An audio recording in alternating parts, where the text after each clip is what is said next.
Okay, so today we're going to talk about Radio 1, and specifically we're actually going to talk about the first Radio 1 show with Tony Blackburn. Now, it's important to point out that in context, this show is important because what life looked like back then is very different to how it looks now. And we'll be comparing the two types of radio shows of Beats 1, which is our other close study product, with this Radio 1 launch. Okay, so to begin with, during the 60s there were only really 3 radio shows available, and these all had a very specific kind of audience. Now, what was missing from that audience were young adults, teenagers really. And so at the time there was something called pirate radio, and this was quite literally people broadcasting radio shows, but from a boat. And they were playing popular music from America, rock and roll, and they had a much more relaxed approach to how they were presenting their style of radio show. Because back in the 60s, things were very, very formal. And I'll show you a quick clip to show that. Here is the Midnight News. And this is Alvar Liddell. For nearly 40 years, the BBC ruled the airwaves with little or no competition. But then in the mid-60s, something happened which would change the way we listen to music forever. Pirate radio. It challenged the BBC's monopoly. The government tried to shut them down but couldn't, as they operated out to sea in international waters. Several pirate ships were launched. Probably the most famous was Radio Caroline. Almost overnight, there were lots of opportunities for budding disc jockeys, like myself. So in the springtime of 1964, I reported for my first shift on Radio Caroline. I took along with me a small movie camera and recorded events on board.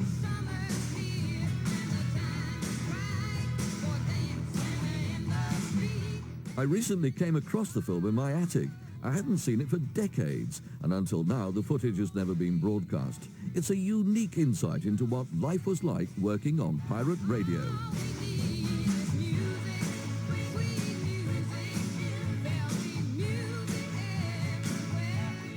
Radio Caroline was moored off the Essex coast. To get out to the ship, you had to pass through customs and immigration in Harwich and show our passports. There was no problem leaving British soil, but 2 weeks later on our return trip, we were sometimes strip-searched by customs looking for drugs and alcohol. To travel out to the Radio Caroline ship, we had to travel some 15 miles in a small boat. And let me tell you that in bad weather, that wasn't exactly a bundle of laughs. Quite often it'd be very, very choppy, and not all the disc jockeys had their sea legs, and they would be sick, and it wasn't too nice a time travelling, which would take anything up to an hour and a half. And then we'd arrive at the Radio Caroline ship, and it would be a leap of death, literally, where you've got a small boat bobbing up and down, and you've got the large boat Radio Caroline doing that, and you had to time it so that you jumped from the small boat on board to Radio Caroline. And if you missed, ooh, you're dead. 40 years later, another Caroline ship, the Ross Revenge, is moored at Tilbury Docks in Essex.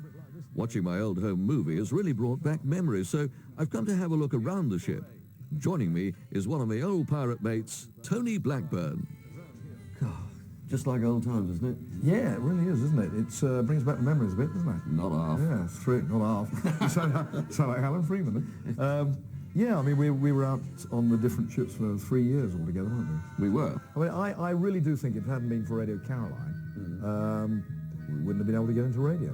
It gave us a career. Now, you've got a choice of any record you'd like to play on the programme, Tony. What would you play? Well, I think what I'd rather like to hear is Reach Out and I'll Be There by the Four Tops. Good gracious me, what a fantastic record. At the height of pirate radio, there were nearly a dozen different stations broadcasting off the East Anglian coast. So here we are in the main studio. Looks a bit antiquated, don't you think, Tony? Yeah, but it worked, didn't it? And it brings back lovely memories. I mean, the thing I remember more is when we were in the very high seas, the 10-force gales, we were being thrown around, but the music kept playing, and I used to throw ashtrays around the place to make it sound more dramatic. Is it? Yeah. You little devil, you. Well, because, I mean, you know, people loved that, didn't they? I mean, I think the great thing about the pirate ships was the fact it was a family atmosphere, wasn't it? Very much. The atmosphere was not always an easy one, and there was a feeling that Broadcasting House had been invaded in some way by a rather disreputable crowd who didn't dress perhaps in the appropriate way. I'm not saying that in those days people were still going around wearing dinner jackets to read the news, or that girls had to wear silk stockings and gloves and hats as they used to in Reese time. But when disc jockeys had T-shirts down with Radio 4 on them, and one or two others were seen by the press with wearing what looked like sort of oriental rugs with their heads peeping out of a hole at the top, and the press was trying to stir this up all the time, and there was a certain feeling in Broadcasting House, I think, that the place had gone to the dogs. At least some people thought that. But then, of course, they began to realize that the BBC, unless it had a popular side to it, and unless it was, in fact, responding to the needs of listeners, it was death to the organisation. It had to go forward in that kind of way, and it had to bring young listeners into recognising the BBC could do as well, if not better, a rock music service, given the means to do it. So because the BBC is kind of a tax, we have to pay a licence fee if we own a television. And that licence fee is what funds the BBC. So because we have to pay it, it's a government-funded programme, they are obliged to provide certain needs for us. And the BBC has very specific needs to provide that education, to provide entertainment, and to reflect the UK, to reflect that demographic of its audience.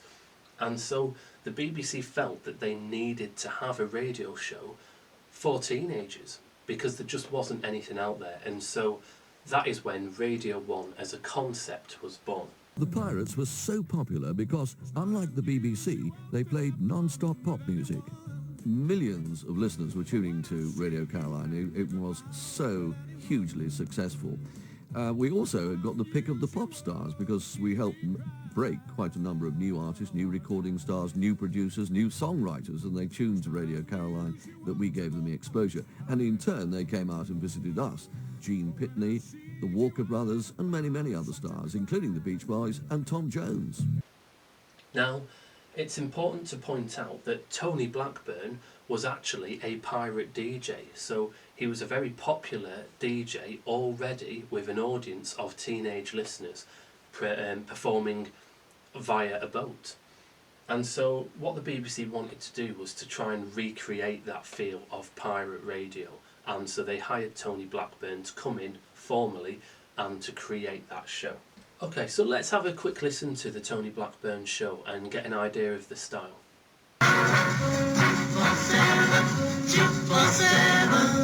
Here's news. Starting in September, the BBC begins a new service for fans of popular music.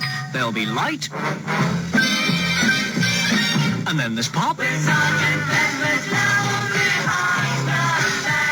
then there's always... excuse me. This is how Radio 247 will work. From September, the BBC Light programme channel on the medium wave will split from the service on 1500 metres in the long wave band, and with a little help from a lot of the newer DJs on the scene, will provide music all day, going back to the light only for programmes like Saturday Club, Midday Spin, and Housewife's Choice. Music, music, music, all day on the new BBC Popular Channel 247. But now, with the clock ticking slowly up to 7 a.m., it's going to be time to welcome Radio 1's first early show on 247 metres medium wave, whilst Breakfast Special continues on Radio 2. 10 seconds to go before Radio 1, Tony Blackburn, and Radio 2, Paul Hollingdale. Stand by for switching. Get tuned to Radio 1 or 2. 5, 4, 3. Radio 2, Radio 1, go. The voice of Radio 1. Just for fun. Music too much. And good morning, everyone. Welcome to the exciting new sound of Radio 1.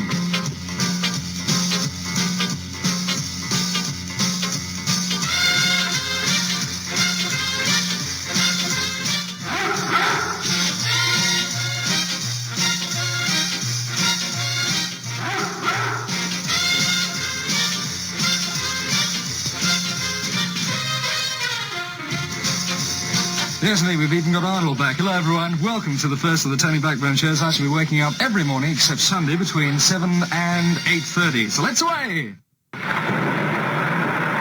If this one doesn't wake you up, then nothing will.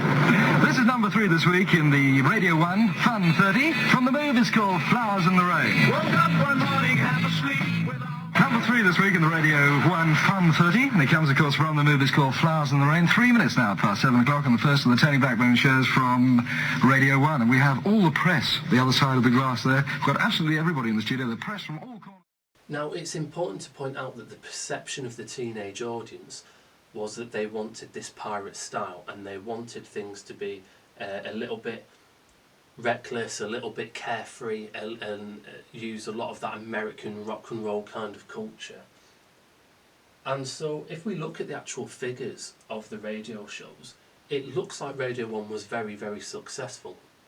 But again, in context, we need to bear in mind here that it's only successful in as far as what was its competition. There were probably 3 other channels, and radio shows, actual pirate radio, was quite literally illegal now, and it was against the law. The police were cracking down on it, so it didn't really have much competition, fair competition, to really say it was definitely a success. But statistically it was successful. Because it's still BBC, and because the BBC is still government funded, and so it still has to adhere to these certain rules and these kind of moral standards, because there are rules, it didn't quite capture the same feel as pirate radio, and so it was successful. However, it's easy to see why people maybe didn't feel like it was as authentic as the pirate radio that they'd wanted to listen to. So I guess the final thing to talk about here is convergence in radio, and where is Radio 1 now? Well, if we actually look at Radio 1 now, you can see it's moved online. There's digital radio. There's offshoots of Radio 1 like 1 Extra, Live Lounge, that you can watch the radio on TV, so you can watch it on the BBC iPlayer, or you can watch it on YouTube, and there's a very strong social media presence. So things like Unpopular Opinion, Innuendo Bingo, Live Lounge, there's this whole convergence of a multitude of different technologies that Radio 1 employs to try to keep itself current and to try to keep targeting that same audience of teenagers. The British music industry is on its knees after you said that. I knew you weren't going to like it. Oh, knew you weren't going to like it. We want you to do Unpopular Opinion. Oh, yeah. There is no excuse for you not getting this song right. Here we go. Come and give us your unpopular opinion. Something up till now that you've been scared to say. And first we have Andy. Halloumi is massively overrated. To be fair, I actually agree with him. Would you like some rubber as a side? No, thank you. You just delivered the best catchphrase of 2019.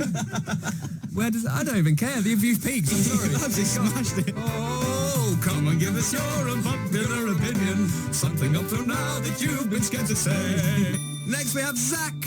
Professional singers are not good at acting. Interesting. That's an interesting one. Okay. So who are the main offenders for you then? Harry Styles, Dunkirk. Oh, that's awkward because you've got, Niall is his friend and he's right here. Yeah. But I will stick up for Harry is that in Dunkirk I thought he did a very good job. I actually think so too. You don't get into a Nolan movie for no reason. Are there any really good singers who are really good actors? I think Justin Timberlake in not a bad Social actor. Network was really good. Miley? Jared Leto. Jared Leto, yeah. I've got a problem with him because I don't like anything he's ever done. Wow. There's an unpopular opinion there. I don't like his music and I think I just can't get past it. Okay. Right. You have opened up a can of worms here, Zach. I wasn't expecting to say that today. I'm sorry. I'm really sorry. Anyway, you could be right. There's been a few clangers, but I thought Harry was all right in Dunkirk, to be honest. There you go. And that's a definitive answer. You bailed me out of that. Come and give us your unpopular opinion. Something up till now that you've been scared to say. Wow. Really going for it.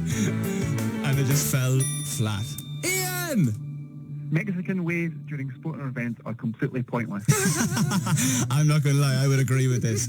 I would say that a lot of Mexican waves happen during terrible games. If you ever do a show where the crowd start doing a Mexican wave. Okay, so just to summarise, Radio 1 was launched in order to target a teenage audience, and they tried to emulate the style of pirate radio which had just been outlawed by the government. The BBC need to target those audiences because as a government-funded, taxed programme, they are required to provide something for that money. They're required to provide a service that reflects their whole demographic, which is why they needed to have a show for teenagers. Tony Blackburn was a pirate radio DJ who then moved across to the BBC to emulate some of that style, but by the very nature of it being on the BBC and not being an illegal activity, it didn't quite reach the same level that they'd hoped it would. However, it was a success. Okay.